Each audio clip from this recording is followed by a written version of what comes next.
important. What do you think of the team's mentality going out and winning the game the way they did? Yeah, it was good.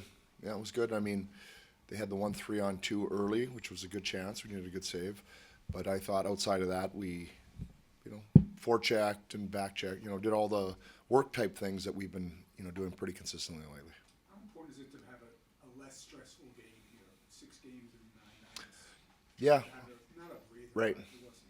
No, we've had 3 of the last 5 where we've had pretty good leads in the third period, and which, is kind of unheard of for us. No, it is good because it's a grind. It's a grind, and you're able to then, obviously play some other guys, get some more ice time, and sit some guys down. But yeah, it's just it is a little bit less stressful for everybody for sure. So it is good to mix a few of those in. You get 4 out of 6 during that stretch. Obviously, I know you weren't happy with the Toronto game, but when you look at the stretch as a whole, you have to be pretty happy coming out on the winning side, Yeah, right? yeah. I was happy with the Toronto game. I mean, Well, as far as the result, yeah, yeah. but I was happy with the way we played. Yeah, let me Right. clarify that.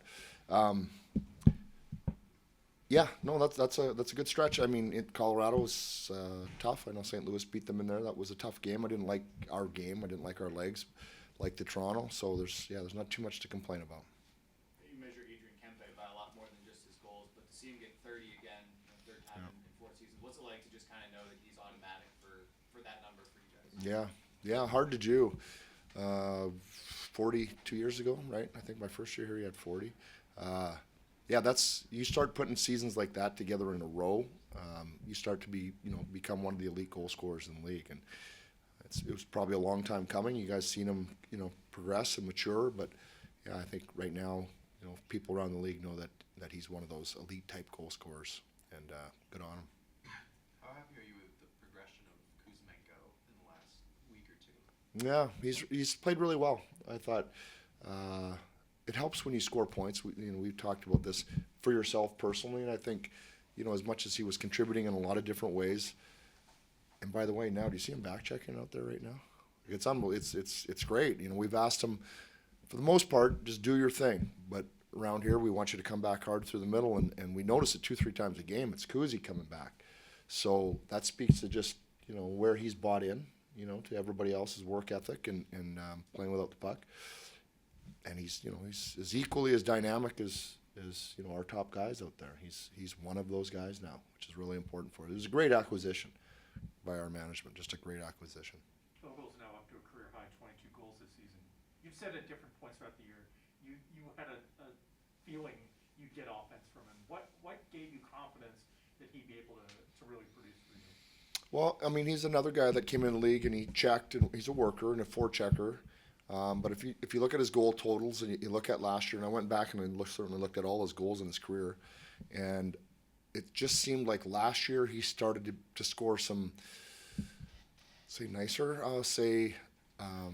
more difficult, but required a larger skill set than he did earlier.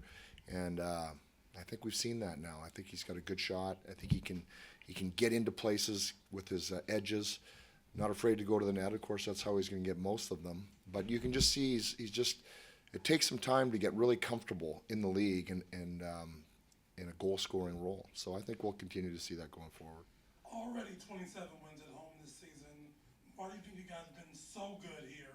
What's like the secret sauce in this building? Yeah, right. Well, I wish we knew that and we'd take it on the road for sure. But I can tell you the one thing for sure is we don't have a building full of Kings fans on the road. So I would start with that.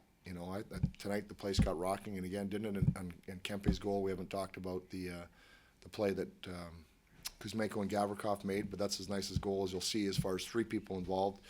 And I thought the building, erupted. And so they're just good vibes. We like playing here. When you look at both sides of that coin, the excellence at home, maybe not quite where you want to be on the road, how much of that do you think transfers into the playoffs when the travel evens out, the number 1 goalies are playing typically?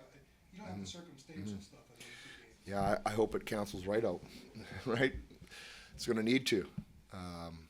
But yeah, I don't know. We haven't scored on the road. That's the big thing. I don't think our power play has been as effective on the road. Not that it's super effective at home, but on the road, that's hurt us. It's really important to score on the road, and typically got to lean on your power play a little bit. So that still is an area where we have to come playoff time make sure we're getting power play goals on the road.